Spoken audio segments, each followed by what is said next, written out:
আজ জ্যৈষ্ঠ মাসের জয়মঙ্গলবার। প্রতি বছর জ্যৈষ্ঠ মাসের যে কটা মঙ্গলবার পড়ে সেই মঙ্গলবার করে পালন করা হয় মা মঙ্গলচণ্ডীর ব্রত। ও তো অফিসে বেরিয়ে গেছে আর আমি এদিকে স্নান সেরে পুজোর জন্য রেডি হয়ে গেছি। পুজোর জন্য কিছু ফুল ফল মিষ্টি ফ্লিপকার্ট মিনিটস থেকে অর্ডার করেছিলাম, তো ওগুলো দিয়ে গেছে আর আমিও চলে এসেছি পুজোর কাজ করার জন্য। জ্যৈষ্ঠ মাস পড়ে গেছে সেটা তো জানি, কিন্তু আজকের যে প্রথম জয়মঙ্গলবার সেটা আমি একদম ভুলে গেছিলাম।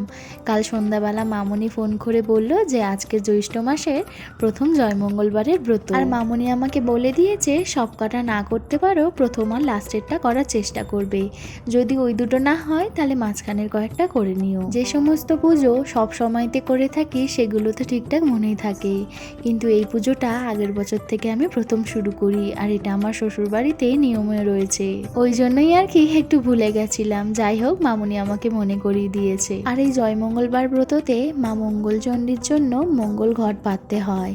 মঙ্গল ঘটটা আমি আর পাচ্ছি না, কারণ যেহেতু এবারে জ্যৈষ্ঠ মাসটা মল মাস পড়েছে, তাই তো বৃহস্পতিবার নতুন সিংহাসন আনার পরে মা লক্ষ্মীর ঘরটা নতুন করে প্রতিস্থাপন করে দিয়েছি, আর বাড়িতেই তো মামুনি ঘট পেতেছে নতুন করে।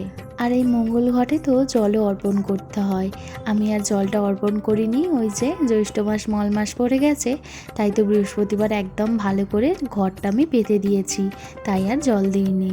ঘটে মা মঙ্গলচণ্ডীর নামে ফুল আর দূর্বা দিয়ে প্রণাম করে নিলাম।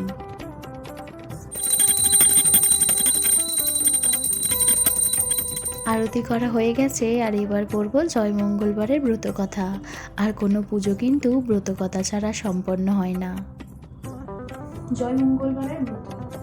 কৈলাসে পার্বতী একদিন কর্তাকে বললেন, কর্তা, মর্তলোকে আমার পূজার মঙ্গলচণ্ডীর পদে নমস্কার, বাঞ্ছা পূর্ণ করো মাগো, কল্যাণ সবার, অথচ জয়মঙ্গলচণ্ডীর ব্রত সমাপ্ত।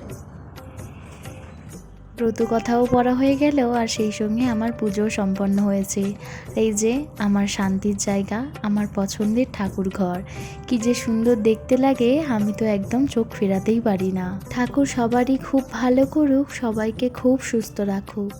পুজো দেওয়ার পরে সারা বাড়িতে একটা ধূপধুনো সুন্দর গন্ধ ভেসে বেড়ায়, এক আলাদা পজিটিভ অনুভূতি কাজ করে। আর একটা কথা আমি ভীষণভাবে মানি, আমি নিজে যতটা পজিটিভ থাকবো, আমার চারপাশটা ঠিক ততটাই আমাকে পজিটিভ ফিল করাবে।